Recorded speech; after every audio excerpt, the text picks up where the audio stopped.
Welcome friends. Now we are going to see the next welding technique is the arc welding.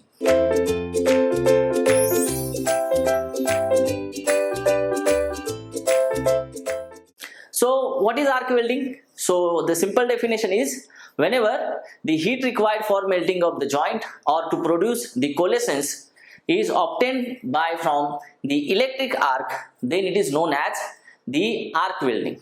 Okay, so arc welding is one of the most popularly used welding technique because of it is having the higher production rates with the good economy. So that's why this is one of the most important welding technique. So here the arc is definitely going to produce heat. How this arc is formed? Okay, so see here I have shown here the two conductors of electricity. One is cathode and anode, and the power supply is given as the direct current. No doubt we can also take the alternating current also, but for the convenience I am taking this direct current as a power source. Now see here, when these two conductors of electricity are touched together to establish the flow of the current and separated by some short distance, we are getting the arc. And also arc sustained the electric discharge in the ionized gas column between these two electrodes. Okay, now here it is believed that the cathode, see at the cathode the electrons are liberated and these electrons are moving towards the anode, and during their movement they are also getting accelerated. Okay, and also in between this air column, this is, you can say this L is the length of the air column, or this is the ionized gas column, ultimately our arc length. Okay, that going to produce between these two electrodes. Now also they see the negatively charged electrons which are liberated at the cathode are moving and accelerating towards the anode, and they are striking on this anode with very high velocity. At the same time, in between this ionized gas column, which is also known as the plasma, the negatively charged electrons are striking on these positively charged ions also. Okay, so whenever they are, see the negatively charged electrons are moving with high speed and they are striking on this anode surface, so definitely there what this kinetic energy is getting converted into this heat energy. Okay, and we get the joint. At the same time, see the positively charged ions are also liberated at the anode surface, and these are also moving towards, see here, these are the positively charged ions are also moving towards what, the cathode. So definitely again they are striking on the cathode and the heat is going to produce on the cathode surface. Okay, so this is a simple way, this is how the arc is going to produce. Now see here, if you look at this, the heat that is generated at the anode surface in this DC power source, it is around 67 to 75%. Okay, whatever the heat is generated at the anode surface, that is definitely our workpiece is going to be there, and the cathode will be act as our electrode. So here around 67% to 75% of energy is liberated, is generated at the anode, whereas around 33% of energy or heat, here 67%, so on these cathodes around 33% of heat generated. If you look at the ratio of heat generation at the cathode, the ratio of heat generation at cathode as anode, cathode to anode I can write, so it is nearly equal to 2:1. Okay, so this is basically the basics of how the arc is going to form between the workpiece and the electrodes. Okay, now if you look at what are the power sources that is available for us, and before going further, see this is same happen in case of the alternating current also, but just for convenience we have discussed with the DC power source. What happened with the AC power source? So definitely these terminals, these positive and negative terminals are constantly changing in the case of alternating current or AC current. AC. That's why what happened? The uniform temperature distribution we are getting at cathode and anode. Okay. Now, if you look at in simple fashion, how actually this arc welding is done. So let us say here, I am having here the electric pole,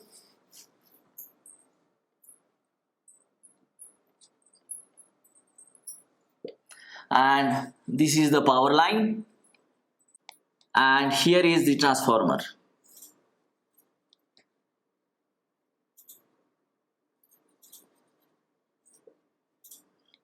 So here, say this is our wall outlet,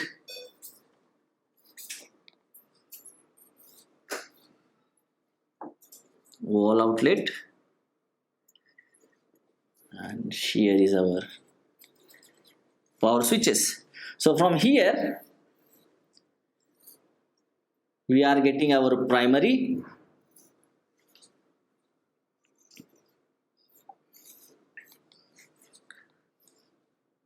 winding, then we are having the iron core,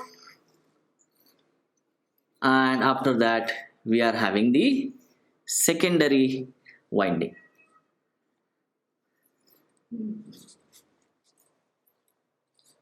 Okay, now see here, and this is our arc welder.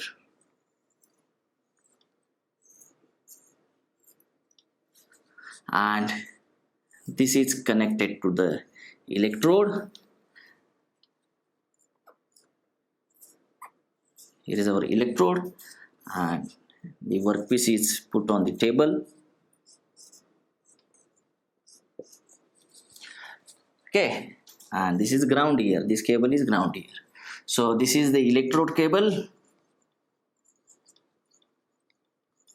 This is the ground cable or earthing. This is also get ground here. Okay, so this is what? This is the primary winding.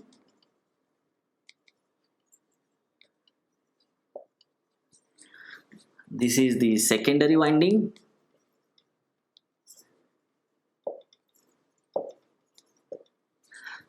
This is our workpiece, and this cable is ground here. This is ground. Okay, so this is the current flowing through the secondary, say IS. I will come to this IS, and the voltage across the terminals is a voltage V, which is actually the open circuit voltage that we are going to see what is the terminology. And here is our arc welder, and from this electrode here we are getting the arc, and this is the weld here. So look at the diagram. From the power line, here is a transformer. Okay, we are taking this electricity from this transformer to this wall outlet. From wall outlet we are getting to the primary winding. Okay, and there is an iron core here. This is the iron core, and at the secondary of this winding we have connected the electrode and the workpiece. So this is the simplest way how we are getting arc from the pole wires to the electrode. Okay, so see here the basics. Okay, look at the diagram. We are definitely going to simplify this diagram. This is also grounded here. This terminal is grounded here. Now let us discuss about the power sources that are available. Power sources. See, in this arc welding we are having the direct current straight polarity, that is direct current electrode negative, then direct current reverse polarity, that is direct current electrode positive, and we are having the alternating current with the high frequency. Okay, now see here, if you have this, the DC power supply, these are the terminals. So one is going to the work and another where the electrode is attached. So see here, this is the work,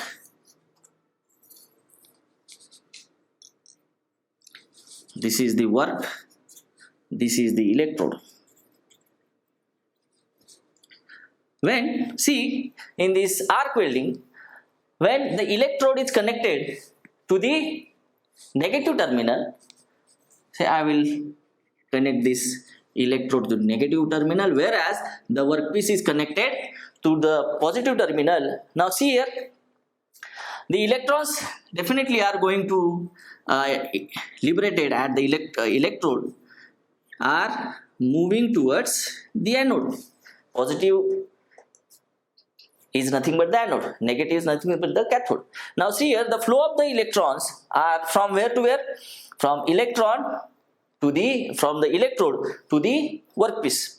Okay, so this is known as, this power source is known as the direct current straight polarity, direct current with straight polarity. That is mean the electrode is connected to the negative terminal, whereas the workpiece is connected to the positive terminal, and flow of the electrons will be from electrode to the workpiece. Now in same fashion, this is direct current straight polarity. Okay, now in same fashion we are having about the reverse polarity, that is, now we are going to reverse the terminal. Now the electrode is given with the positive terminal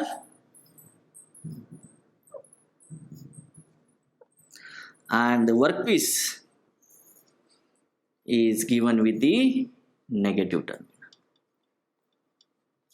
This is the electrode and this is the work. Now tell me, where is the, from where to where there is a flow of electrons? So flow of electrons from, see, in reverse direction, that is from work to the electrode. Okay, so this is the direct current, the reverse polarity, or direct current electrode positive, direct current electrode negative. So these are the two polarities. Now in addition to this, we are having the alternating current. The alternating current, what we say about alternating current, that is the terminal is constantly changing. So if I show here, I can put like this. If this is negative, this is positive first, then it becomes positive, this becomes negative, then it is a negative, it becomes positive. So here the polarity is constantly changing. That's why we are getting the uniform temperature at the anode as well as at the cathode. So this is the alternating current, and with the high frequency, that is nothing but the higher current intensities that we are going to use. So how many power sources we are having in the arc welding? DC, SP, that is direct current straight polarity, DC, RP, direct current reverse polarity, and out of this we are having alternating current with the high frequencies. Okay, now if we look at the features of direct current straight polarity, direct current reverse polarity, and AC HF, alternating current with the high frequency. Okay, so let us discuss about the direct current straight polarity or direct current electrode negative. So what is going to happen here? So as the flow of the electrons is from the electrode to onto the workpiece, so definitely, so we are getting the maximum amount of heat at the work surface, that is the anode surface. Okay, so here the maximum heat available at the work surface, isn't it? So if the maximum heat is available at work surface, then definitely we are going to join the thicker plates, isn't it? So thicker plates or high thickness, maximum thickness plates we can weld easily. Okay, also if there is a maximum heat is available at the work surface, when the melting point of the work material is very high, in that case we are definitely use the direct current straight polarity, that is the high melting point materials, high melting point materials can be easily welded with this power source. Also we are getting the high penetration, that is up to how much depth the plate can be melted by using this power source, that is the penetration. Okay, so definitely we are going to get the high penetration or high depth of weld,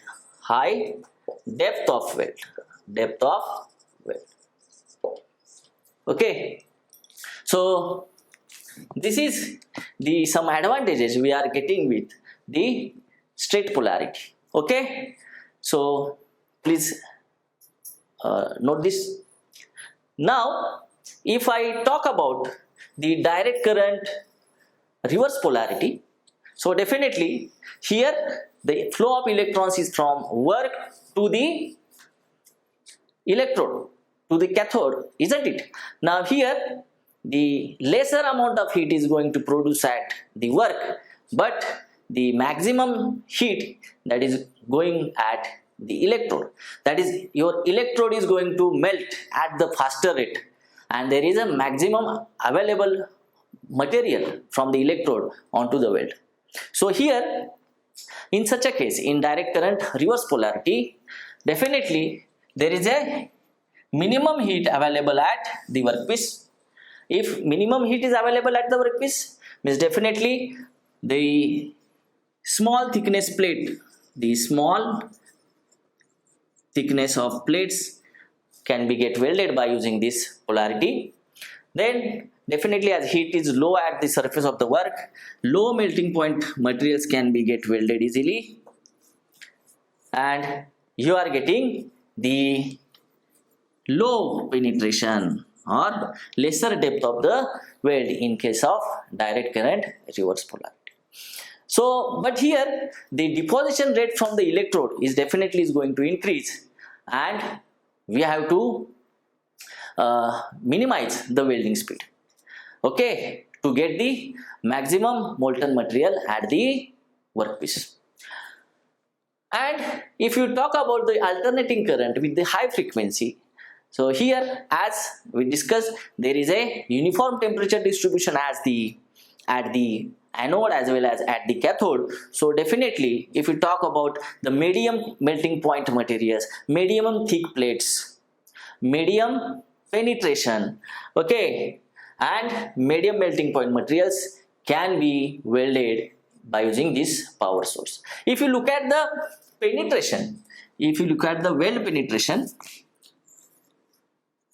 so we are getting maximum penetration in case of direct current straight polarity, and minimum with the direct current reverse polarity, but medium with the case of alternating current with high frequency. Okay, so please remember this, the power sources which are available in the arc welding. In this video now we are going to see the equipments used in the arc welding technique. So the basic requirement of the arc welding is nothing but the requirement of the power from the source, isn't it? Electric power we required here. So here basically two types of machines we are using. One is the alternating current machines, and the another is the direct current machines. Okay, now these alternating current machines are having again two types. There is one is transformer and second is the motor or engine driven alternators. On the other hand, if we talk about the DC machines, they are having the transformers with rectifiers and second the motor or engine driven generators. Please remember. So these are the machines which can be used in this arc welding. So AC में कौन सा है? In AC we are having transformers, and please remember that in AC welding generally the transformer is used as a power source. Please, for AC we are using the transformers, and the DC machines we are either having the rectifiers or the generators. See, if we talk about the transformers, so the transformers is no having any moving part, so it is not having any moving part. So what happened? Because of that there is a less maintenance cost for the operation of the transformer. At the same time it is having high efficiency, and as there is no any moving part, so the operation is not noisy. So this is main advantages of the using of transformer in the welding. Which welding? AC welding. Now if we look at these machines, DC machines, so in DC machines we are using the rectifiers and the generators for the power supply. Now here in rectifiers, what actually happened? So here first of all these rectifiers will step down the power supply, of course by means of the transformer, into required voltage, and then silicon controlled rectifiers are converting the alternating current into the direct current. See, so first of all what the rectifiers are doing, they are step down the power supply to the rectifiers. What they will do, they will steps down the power supply by means of transformer to the required voltage, and then silicon controlled rectifier, it will convert the AC into DC. This is the thing here. Okay, so these silicon controlled rectifiers, or if I talk about in general the rectifiers, so they are highly efficient, they are highly compact, they are very reliable, and of course having the high efficiency. And if you see, they are having actually a very good efficiency in this operation. At the other hand, if I talk about the generators, okay, which are driven by the induction motors or the oil engines, so definitely there are the moving parts in the operation. So that is the reason why they are having less efficiency, and overall combination of these generators is giving you the noisy operation. Okay, so these are the basic things about the AC and DC machines which are used in the arc welding. Okay, please note this. Now see, there are three major characteristics of the current and voltage that are available with us. Okay, which are these three major characteristics of voltage and current, or we can say VI characteristics that are available with us? These are: number one, the drooping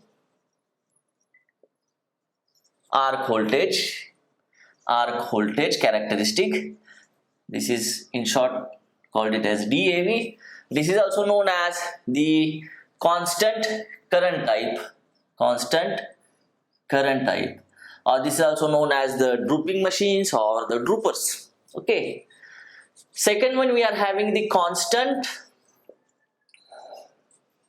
arc voltage, that is CAV.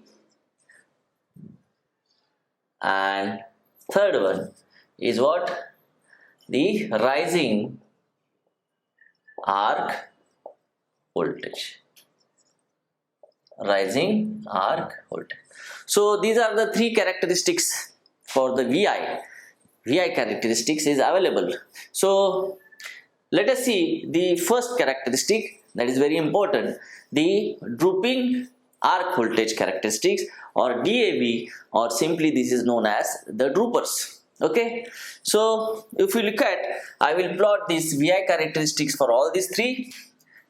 So see here, this is the voltage and this is current here. So in drooping, it will look like this.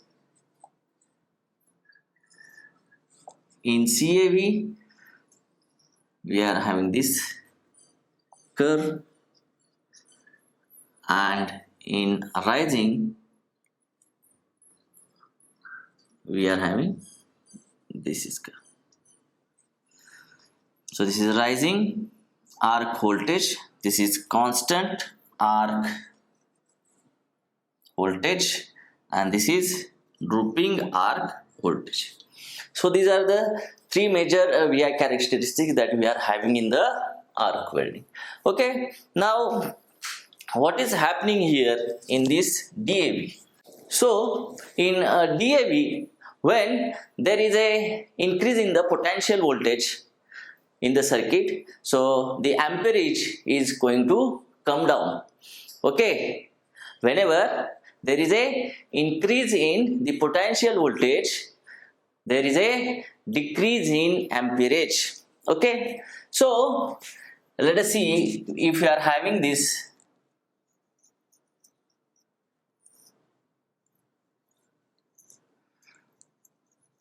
We know that this is primary winding, this is the secondary winding.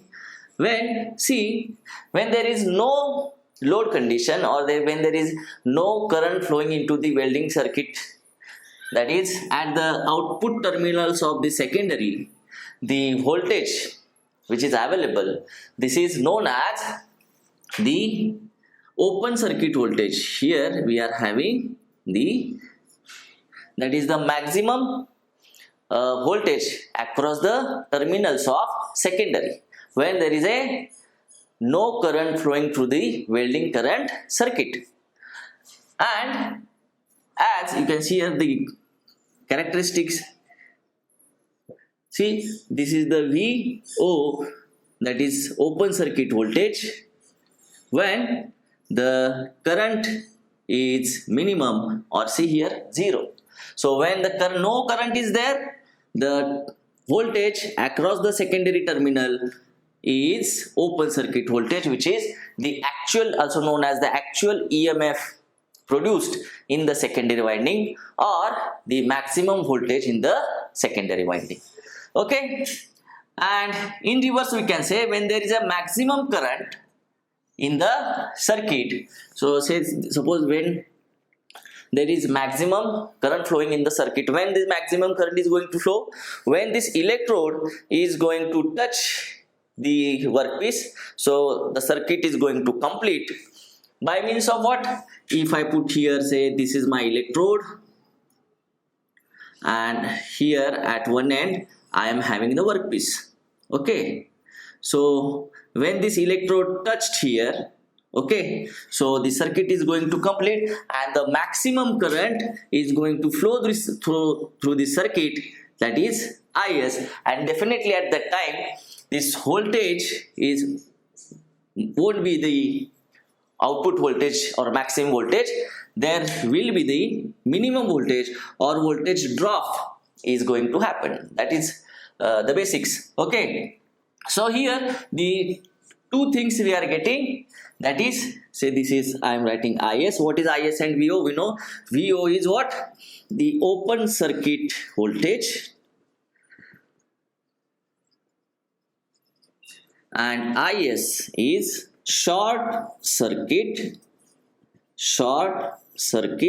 current. Please remember this, very important. So the other name is actual EMF at the developed at the secondary winding, or maximum voltage in the secondary winding. This is is the short circuit current. Why I am saying short circuit current? When this maximum current is going to flow through circuit, when this electrode is going to touch the surface of the work or anode. Okay, so this is short circuit current or maximum current flowing into the secondary or in the secondary winding.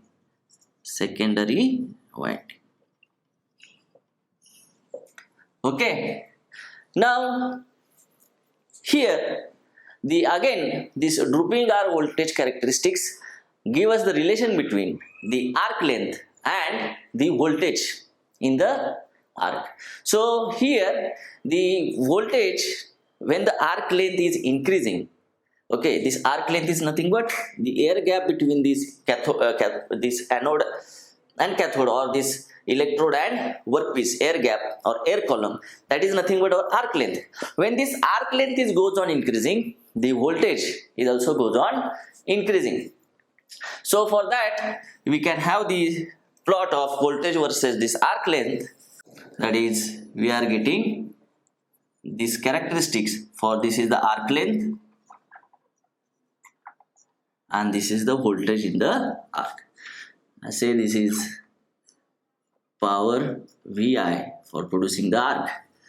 So basically the voltage in the arc is given as, this voltage in the arc is approximated by this straight line with the equation A plus BL, where A is our electrode drop, and BL is the column drop. And L is what? L is the arc length.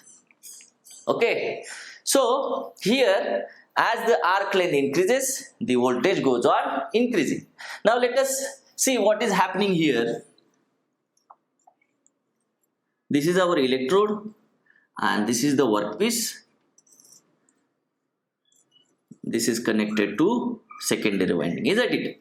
So here when this current and voltage are going to pass through this, because of this joining of these electrodes and workpiece to the secondary winding, so whatever the voltage is going to get here in the arc, so why this voltage is going to drop? Because of, see, the resistance of these wires, these cables, the resistance of the voltage drop in the electrodes, the voltage drop because of this resistance of the air gap, isn't it? So all things are there. So see, if this is the air gap between the electrode and the workpiece, say when this gap is 0, when the air gap is 0, what will happen? So when this air gap is 0, that is the electrode is touching to the workpiece, so definitely there will be the maximum current flow, isn't it? And why there is a maximum current flow? So I is maximum when the air gap is 0, that is there is a resistance of air will be almost 0 because there is no any gap.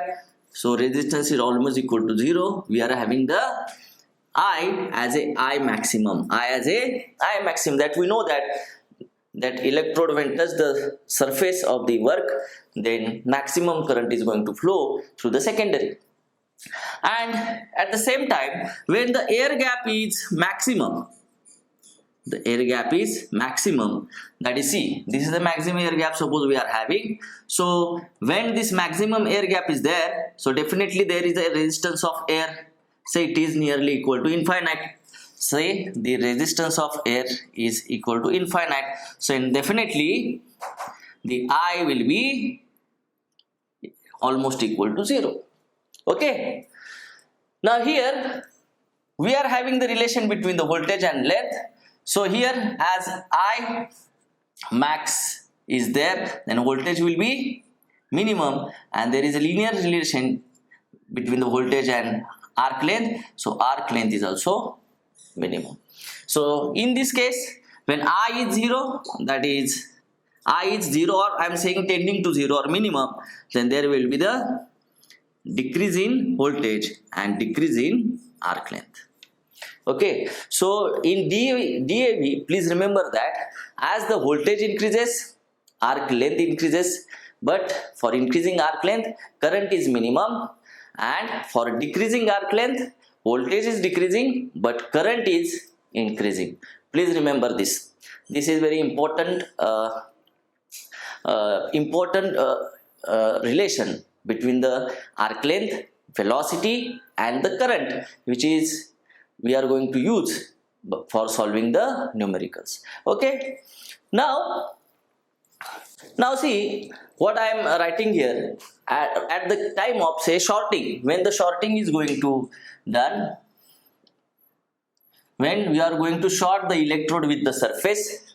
Okay, so what we are having here maximum current, Is with the maximum current, and VO is the open circuit voltage. Okay, that we know at the time of shorting. Now when we put here the electrode and here is the workpiece,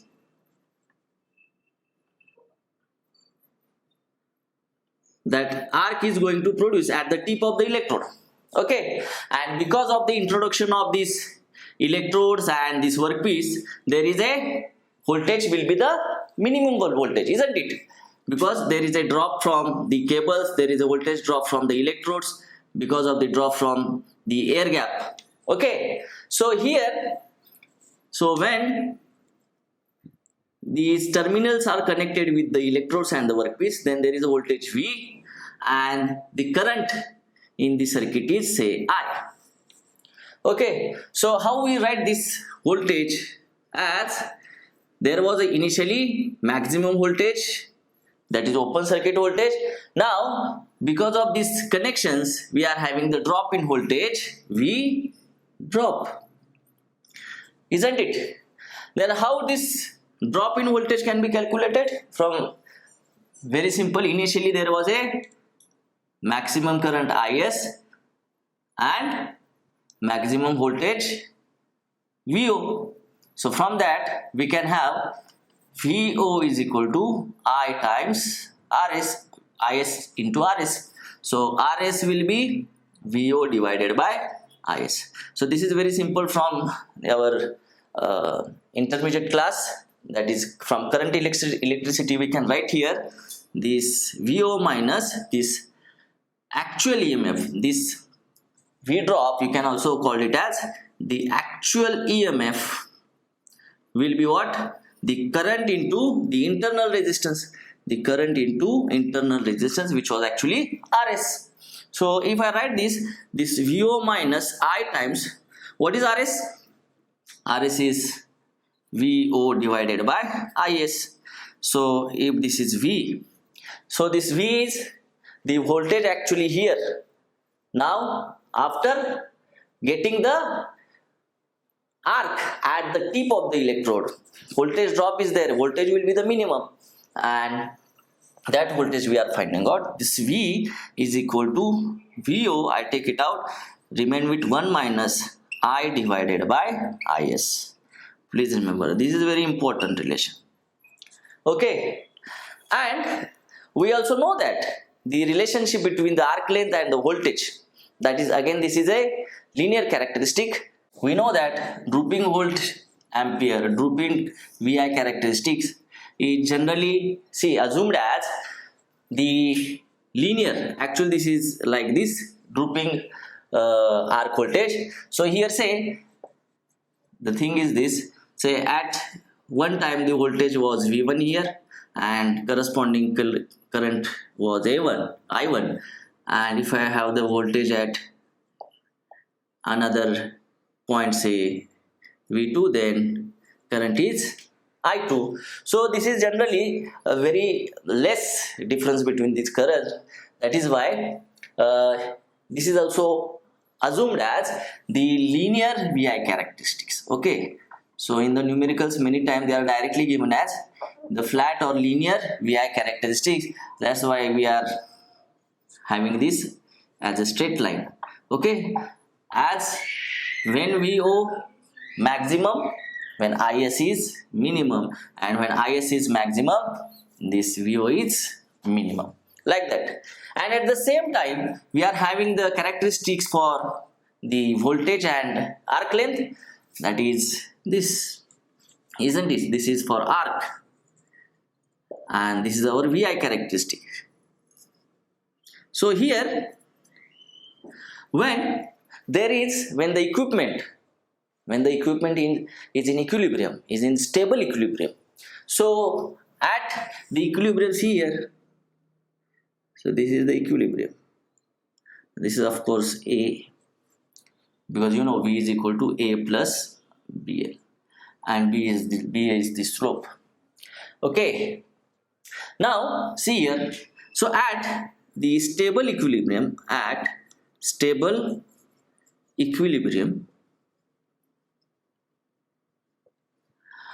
what, see voltage in the arc is equal to, say, voltage in the transformer, whatever. Okay, and the current in the arc is equal to current in the transformer. So I am writing like this. So we know that what is actually for the arc, what voltage we are going to get, that V is equal to V naught into bracket 1 minus I by IS, isn't it? Now this actually voltage at the stable equilibrium, which is getting from this transformer, is equal to actually what? The voltage in the arc. So I replace this V by directly V, that is voltage into the arc, is equal to V naught into bracket 1 minus I by IS. Now from here, what I can write here, that is voltage in the arc divided by open circuit voltage plus I, that is current in the arc divided by short circuit current, is equal to 1. Is equal to 1.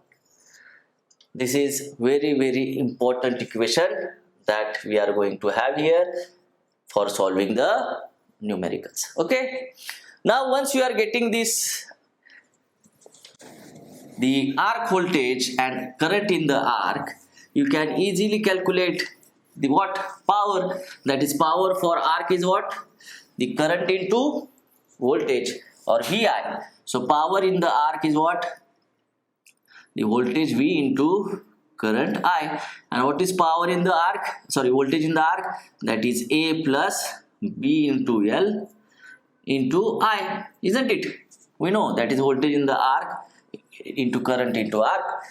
And now if, say, this current, if I write in terms of again L, so here say A plus BL into, if this current, if I write in terms of the arc length, that is I in terms of L, so this entire product of these two bracket will be in terms of L. So if I differentiate this power with respect to L and equate to 0, then here what I am going to get here? Yes, you are very correct. You are going to get this optimum arc length. You are going to get the value of optimum arc length, and from that optimum arc length we can get the maximum power once again, isn't it? So definitely this is very important for solving the numericals.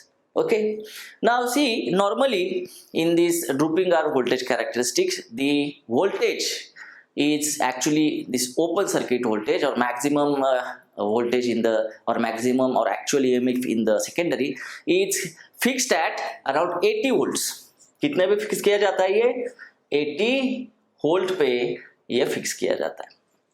Again, see, generally 40 to 50 volts is sufficient enough to have the starting of the arc पैदा करने के लिए, arc generate होने के लिए tip पे we require only 40 to 50 volts. And again, if we are having the continuous welding, still we require the lesser voltage, that is 20 to 30 volts is enough in the case of continuous welding. Please remember this. Now the minimum arc voltage is actually given as minimum, that is 20 plus 0.04 times I, where I is the load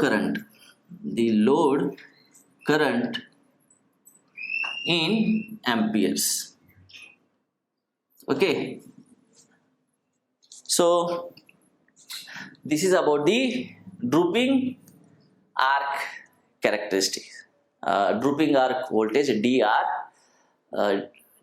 This is for DAV.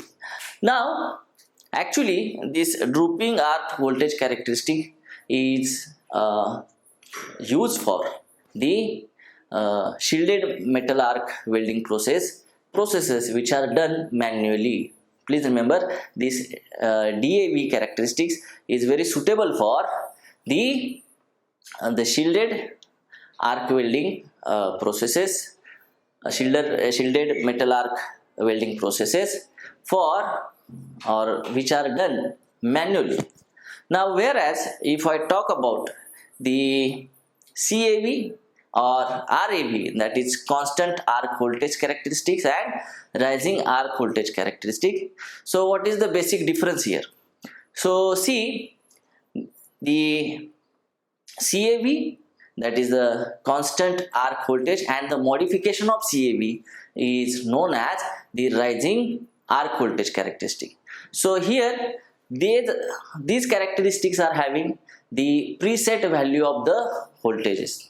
So please remember, so these characteristics are having the preset value of voltages. So regardless whatever the current is drawn from the machines, the voltage is going to be constant. Okay, that is the thing. And actually these characteristics are more preferred for the semi-automatic and automatic type of welding techniques. If we talk about the rising arc characteristics, that is RAV, rising arc voltage characteristics. So there is if there is a increase in the voltage, there is increase in the current, so automatically the voltage is going to rise. This kind of characteristics is basically used for the fully automated welding techniques like EBM, that is electron beam welding, laser beam welding, etc.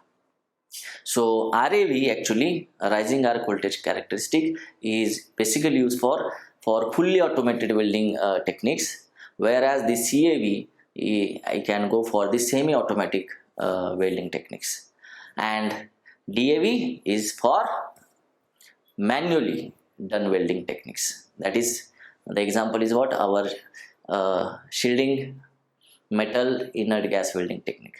Okay, now the second important thing is that the duty cycle. So what is mean by duty cycle?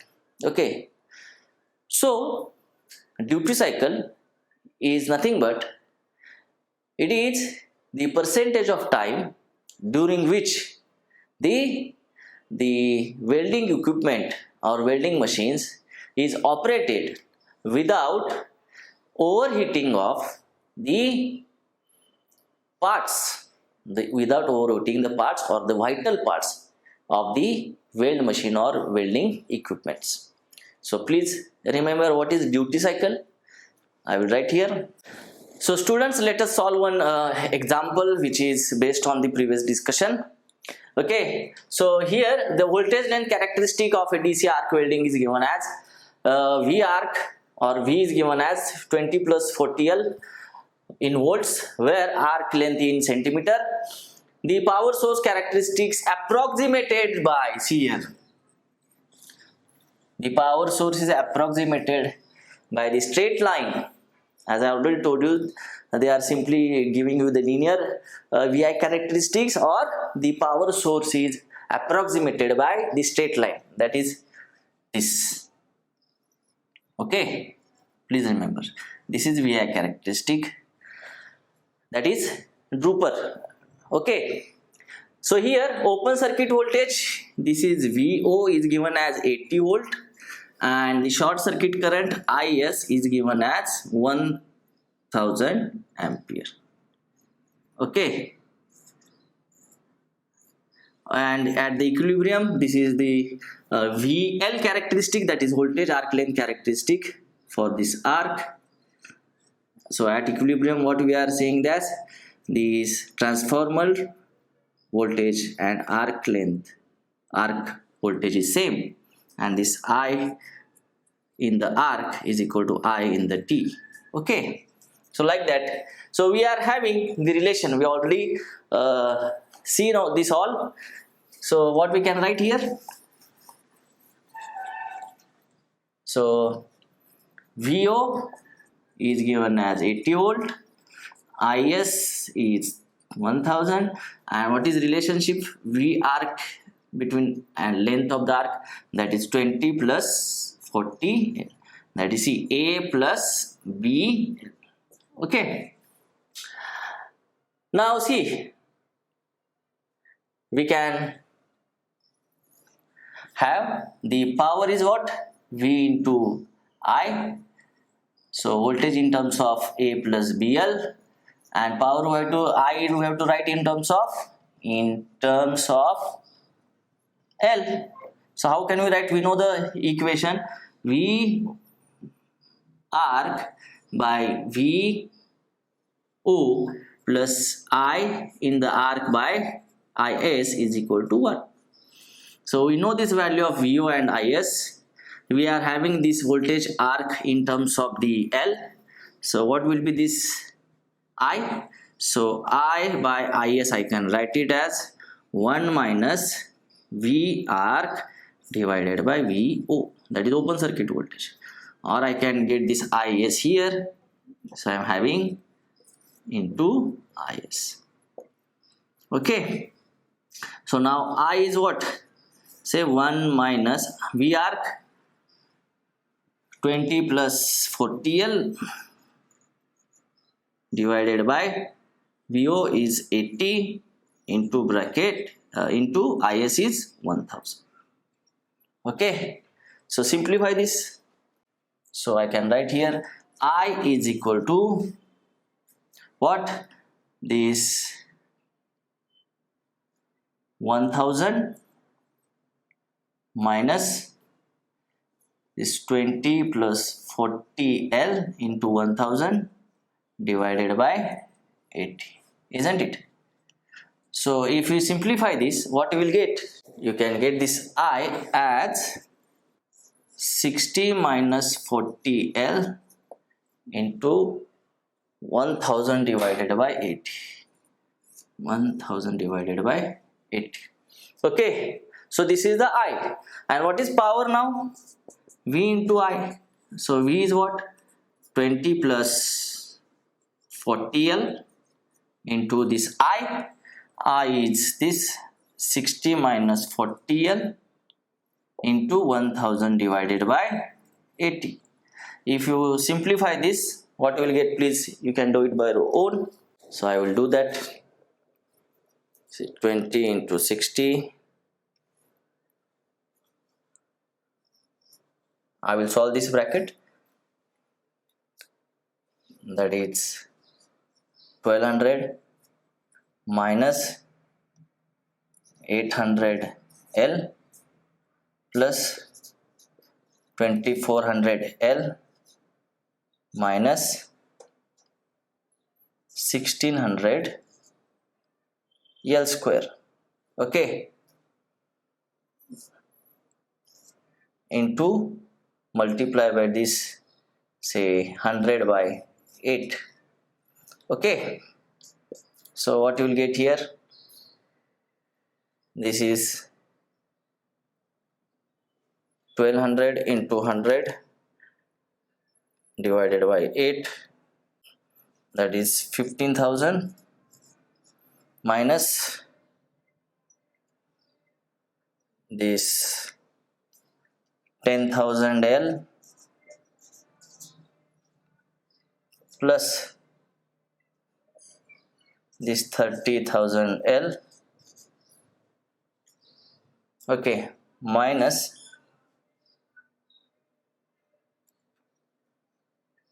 this 20,000 L square. Okay, so you will get like this if you simplify, and this this power is equal to 15,000 minus 30 minus 10,000, that is 20,000 L minus 20,000 L square. Now we differentiate this power with respect to L, dp by dl, you will get the 0 minus 20,000 L, that is only 20,000, this derivative of this is only constant, that is 20,000, minus that is 2L, 2 derivative of L square, that is 2L, that is 40,000 L, and equate with 0. So what you will get here? So this is actually positive value, 30 minus 10, this is positive 20, so you will get this 40,000 L is equal to 20,000, isn't it? So L will be how much? 2 by 4, that is 1 by 2. So L optimum you are getting as 0.5 centimeter. So how much optimum arc length you have got here? See, 0.5 centimeter. So please see carefully what we have done here. Very simple thing. We are given the arc voltage characteristics as V is equal to 20 plus 4L, that is voltage in the arc is given as this 20 plus 40L. Open circuit voltage 80 is given and short circuit current 1000 is given. So by using the formula V by V naught plus I by Is is equal to 1, we simply write I in terms of L. Okay, because to get the optimum arc length, I told you what to do. Power is equal to V into I, that is V is voltage in the arc, we know in terms of L. So only I, it is not in terms of L. So we convert this I in terms of L by using the equation V by V naught plus I by Is is equal to 1. Then the power is what? The product of the voltage and current. So power is equal to V into I. So V already in terms of L and I we converted in terms of L, and we get this equation, that is power is equal to V into I, like this. We converted this I in terms of L like this. This is very important. This finally we converted IC in terms of L. And now what we have done, power is equal to product of voltage and current, that is voltage 20 plus 40L, and current in terms of L, this we put here. Okay, this is a product. Now if I simplify this for the power, I got this equation. Okay, this is the simplified equation of power. Now what we are going to do, we are differentiate this power with respect to L. So if you differentiate this, you get this optimum arc length as half centimeter or 0.5 centimeter. Yahan tak aa gaya. Now the next thing is that we have to calculate the power. So let us calculate. So corresponding power for this optimum arc length we have to determine. So power is what now? V into I. So power voltage was 20 plus 40L, and I in terms of L, what was that? That is 60 minus 40L into 1000 divided by 80. Now put here value of this L. How much you got? That is 20 plus 40 into 0.5.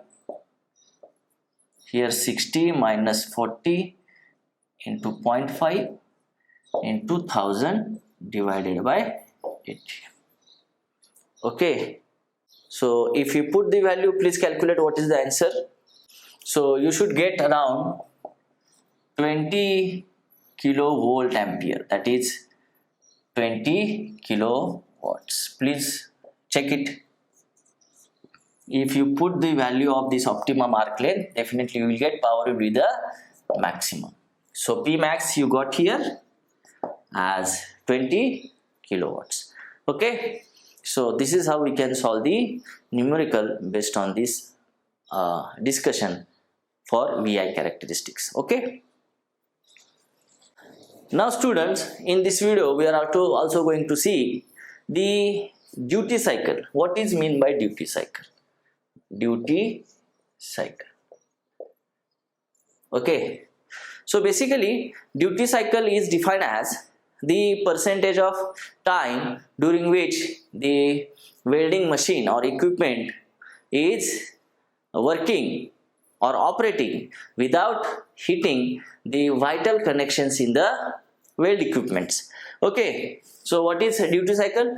This is simply the percentage of time during which the welding equipment is operating without overheating the vital connections in the machine. So this is the duty cycle. So basically duty cycle is given as, that is arc on time divided by total welding time. Total welding time into 100. This is the percentage. Okay, this is in percentage. So this duty cycle, for that, what is total time? Total welding time will be what? Arc on time plus rest time. Plus rest time. Arc कितने समय के लिए operate हुई? Okay, that is the arc on time, and whatever the dwell time in between, कि जहाँ पे total welding cycle में arc क्या थी? बंद थी. It is total welding cycle time. This is arc on time plus rest time. If you define this duty cycle as per the American Welding Society, they are taking it as a 10 minutes. Okay, but as per the Indian standards, there is a welding time for 5 minutes. Out of that, we are taking 3 minutes for the arc on time. Okay, and 2 minutes for no load condition. Okay, that is arc was not operating in this time period. Okay, so this is the duty cycles.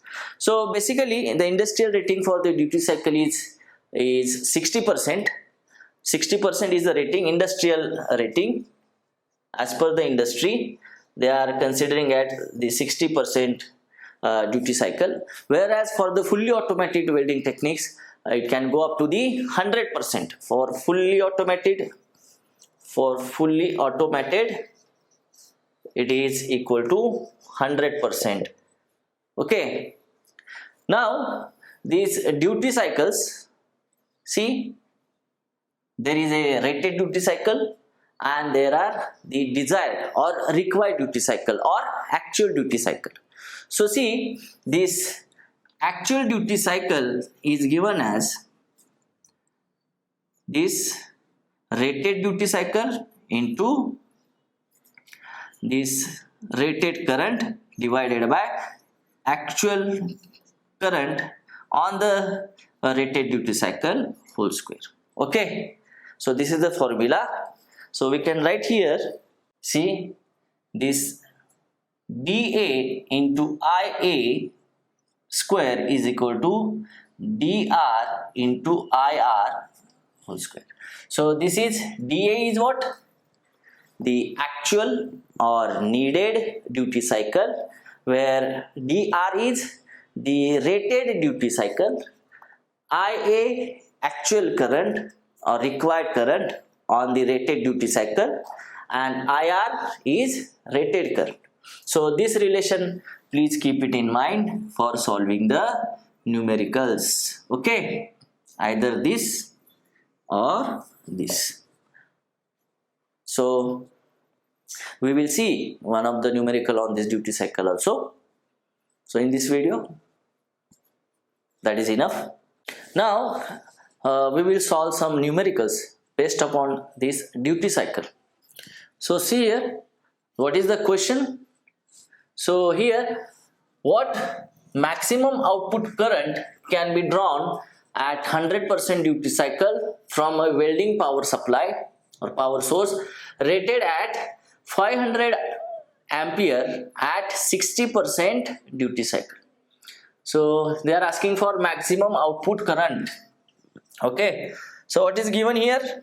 See, this DD, that is the desired duty cycle, is how much? For 100%.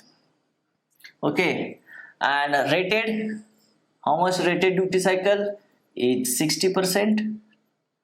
Okay, what is rated current is given? 500 rpm, 500 ampere, and they are asking for the desired current. Okay, so ID they are asking. So we know the relationship, that is DD into ID square is equal to DR into IR square. If I write for ID, then ID square is equal to, so DR divided by DD into IR square. Put the values, that is DR is 60 divided by DD is 100 into IR, that is 500 whole square, that is ID square. We have to take square root. If you solve this, you will get the value of ID as 387.3 amperes. Please see this. This kind of question can get from this duty cycle. Okay, very simple. Now I will discuss another question. Now see students, this is the another question I am taking on the duty cycles. See, a resistance welder is rated at 50 kilovolt ampere, 50 kVA at 50% duty cycle. The secondary voltage is always constant at 25 volts. If the job requires 1500 ampere current, determine the maximum welding time in the total welding time. So let us try to solve this question. So rating is how much given? Rating is 50 kilovolt amperes and rated voltage is 25 volt. Okay, so you know V is equal to, power is equal to V into I, and we can calculate as here from power is equal to VI, isn't it? Power is how much? 50 into 10 to the power 3 is equal to this 25. We can get from here the rated current. Yes or no? Because see, rating is 50 kilovolt ampere. It is nothing but the power. It is given as 50 into 10 to the power 3 volt ampere, that is watts, is equal to this rated voltage 25 is given into rated current we are going to determine. Okay, so if I calculate for IR, that is rated current, it will be 2000 ampere. Okay, now what is rated duty cycle is given? It is 50%, isn't it? And what is the desired current? That is desired, that is required current कितना है? ID 1500 ampere, isn't it? So from that we can calculate the desired duty cycle very easily. How? We know that this dd I can write like this: dd divided by dr is equal to IR divided by ID whole square, isn't it? So what is dd? Desired duty cycle will be this rated duty cycle, how much? 50%, that is 50 into rated current we calculated as 2000 ampere divided by desired current is 1500 ampere whole square. If you calculate, you will get the desired duty cycle will be as 88%. Okay, please see here. I hope it is clear now. See, we are given with the rating of this resistance welder, that is 50 kilovolt ampere, 50 watts at the rated duty cycle, 50%, and rated current we have calculated from the rating of this welder, that is 50 kilowatt. You got this rated current as 2000 ampere. You are given with the desired current 1500 ampere. From that we calculate the desired duty cycle 88%. Now you know that duty cycle is what? You know the formula for duty cycle is what? That is arc on time divided by total welding time. So you know what is total welding time? It is total welding time, how to write? This is arc on time plus rest time, isn't it? So first of all we will calculate this arc on time from this value of dd. We are having the total welding time, it is given as 30 seconds. So calculate for this, that is, say this 0.88 is equal to arc on time we are going to determine divided by total welding time, it is 30 seconds. So what the arc on time, you will get it around 26. So 30 into 0.88, just 26.4. Okay, so what they have asked, determine the maximum welding time in a total cycle time of 30 seconds. So what is the maximum welding time? Is nothing but for how much time that your arc was on, isn't it? And remaining arc was on for how much time? 26.4 out of 30 seconds. So the rest time will be 30 minus 26.4. The arc was, that is 3.6 seconds. So I hope this is clear to everyone. Now in this video we are going to see the design of the weld bit. Okay, so see here, these are the two plates that we are going to join, and what are the terms involved here? You can see there is a reinforcement of the weld, then here we are having the root gap, the land, or you can see the spatter or the non-welded portion.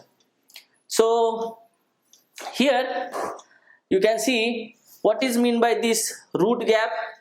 So see here, it is the point at which the two pieces are very near.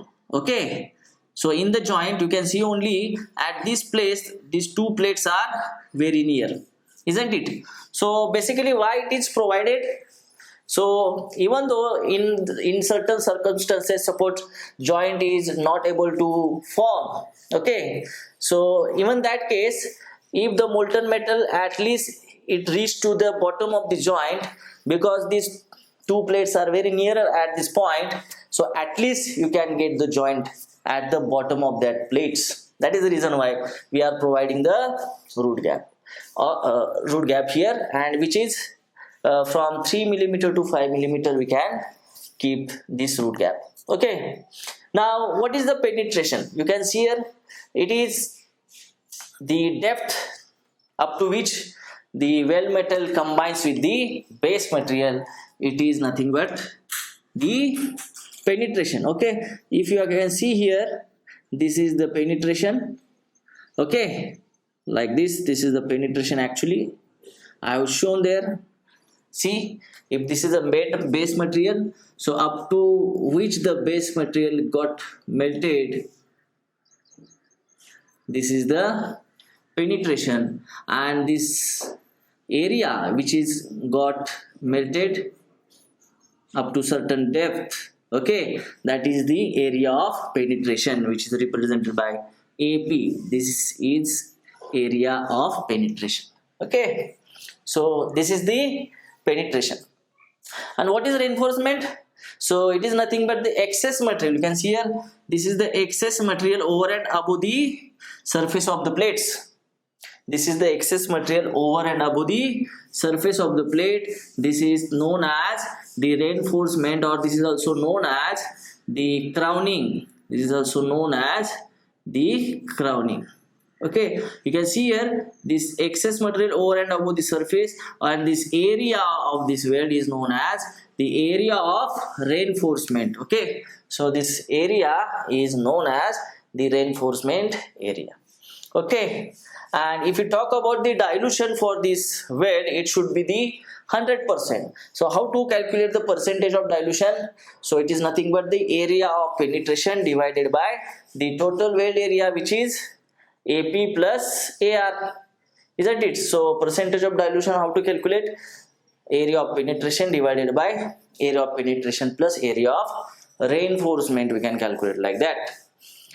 Then if you talk about this reinforcement should be given, how much excess material you want to provide on to the over and above the surface. It is about 10 to 15% of the volume of this molten material, which is going to place there into the joint, isn't it? Now let us talk about the root face, or this is also known as the land. This land is nothing but the straight portion at the bottommost point of the joint without joint preparation. You can see here we have prepared the joint as a V joint here, but at the bottom of these plates you can see this straight portion.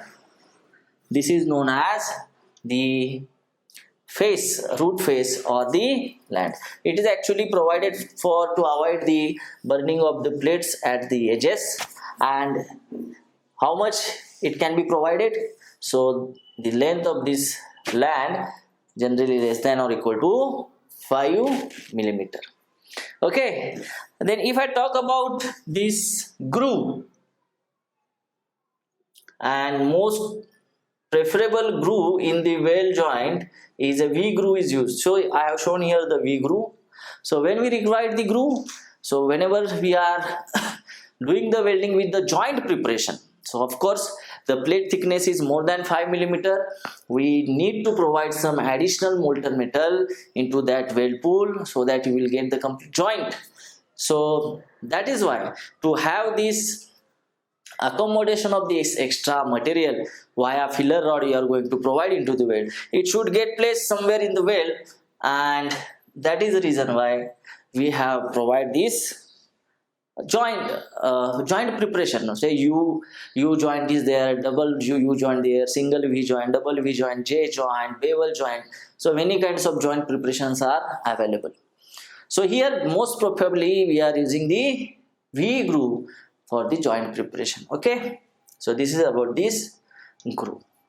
So these are the things we can have onto this weld geometry, rather I can say the root gap, penetration or crowning, penetration, reinforcement or crowning, then this land and groove. And I hope it is clear to you what is meant by dilution. Understood? Now from this information we can able to calculate the number of electrode that are going to use for depositing this much weld. Okay, or we can able to calculate the number of passes. So let us take one example and we will solve it. So dear students, see here I have taken one of the example on this designing of the weld bead. So what is given here? See, the manual metal arc welding is to be used for two plates measuring this 800 by 200 by 19 millimeter. Given that the length of the weld is how much? 180 millimeter. Length of the electrode is 450 millimeter. Stub length 50 millimeter. Diameter of the electrode 3 millimeter. Weld reinforcement area 10%, and for spatter and other losses it is 15%. root gap is equal to land is equal to 2 millimeter, and the groove angle is given as 60 degree. Okay, and they are asking us calculate the number of electrodes for this welding. So let us draw the diagram. There is a V joint or V groove is there, and root and gaps are, so little bit bigger I will draw this. This is a V groove with the gap and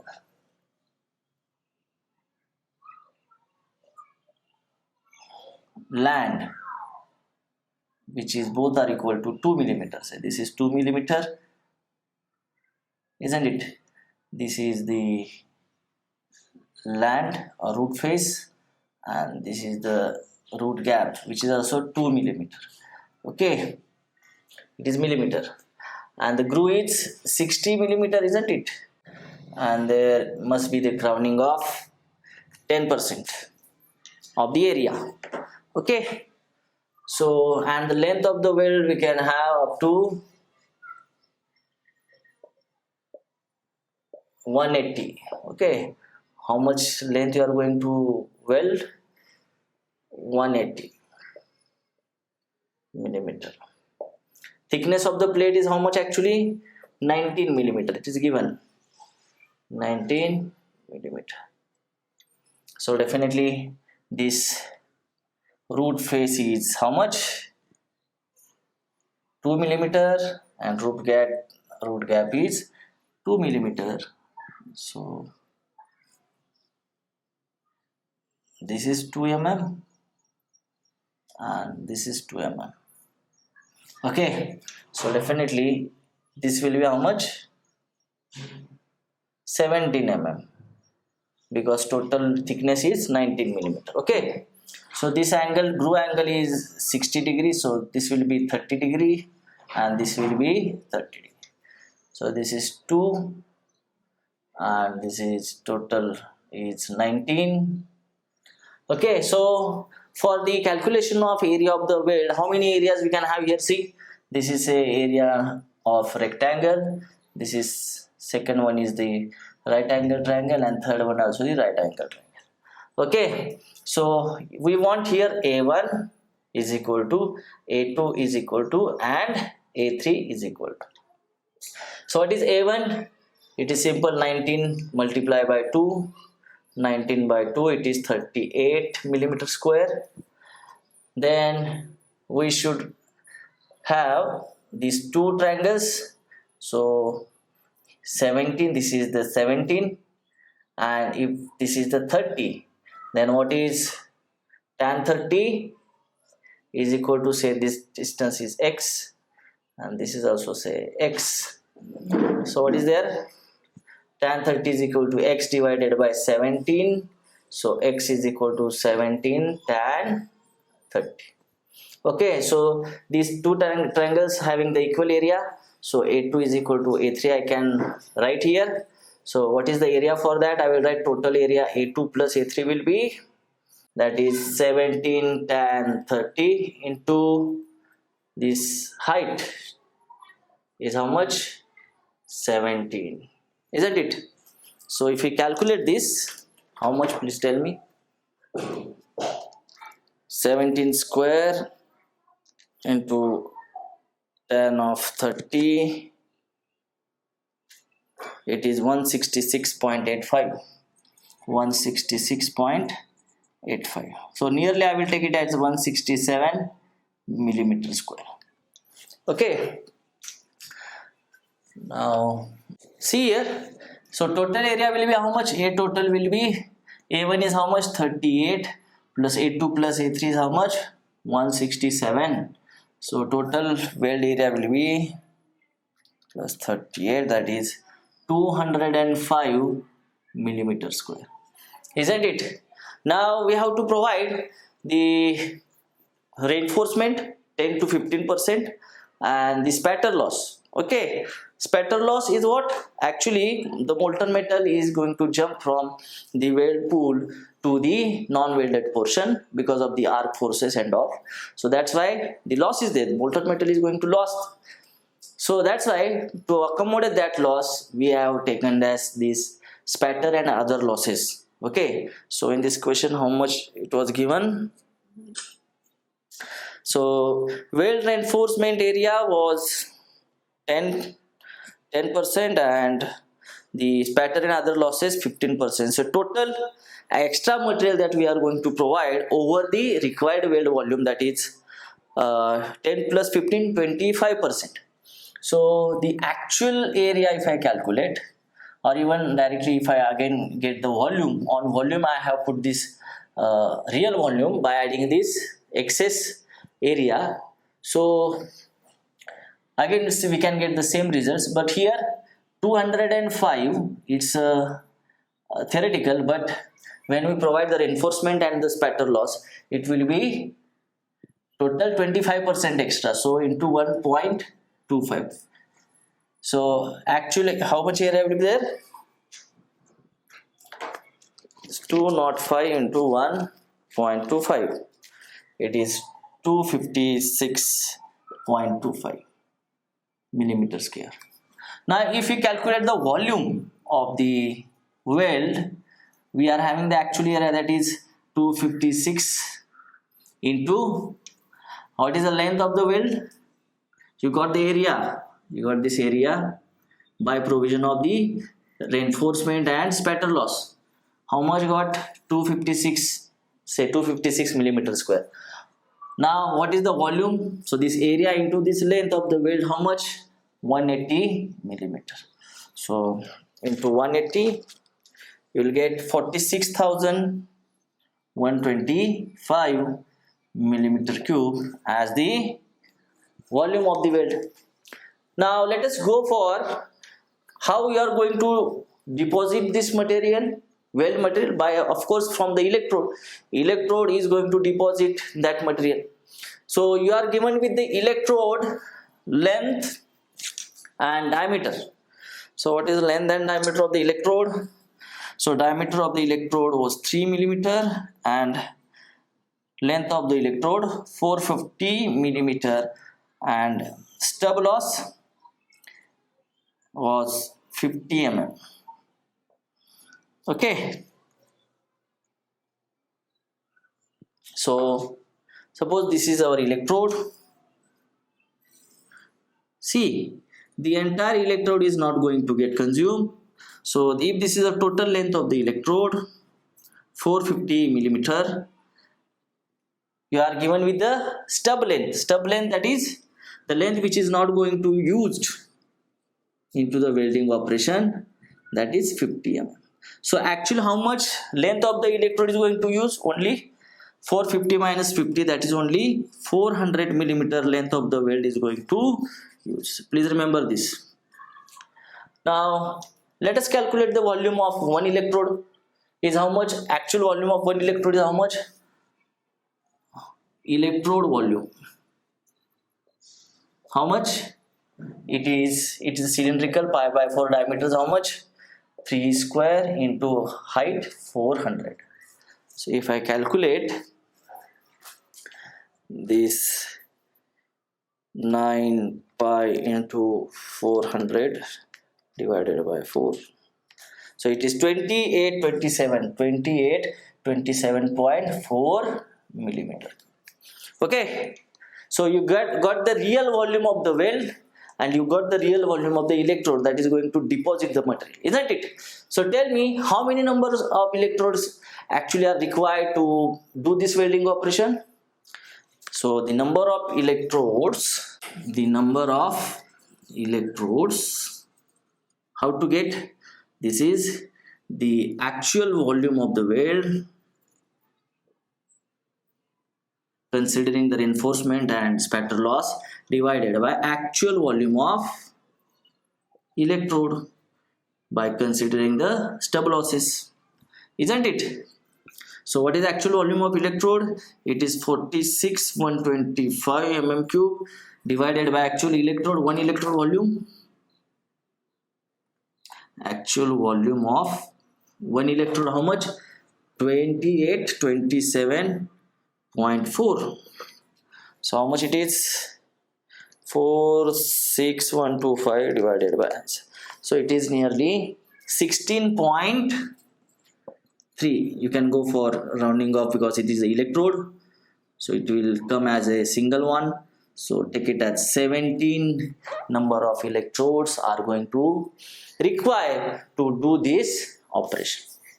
Okay, so many times in the examination, competitive examinations, they are asking for the calculation of the number of electrodes.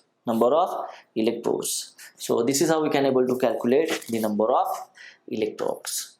Please remember that you have to go for the area calculation. Then if this is not compulsory that every time they will give the extra material for the reinforcement and the losses because of this spatter and all. Okay, if not given, you can take it as the areas available. No need to go for additional or without permission. They have to provide there. Okay, if not given, don't take. If given, then you have to take. Okay, so number of electrodes कैसे find out करते हैं? So actual volume of the weld divided by volume of the one electrode, you will get the number of electrodes to do that welding operation. Thank you.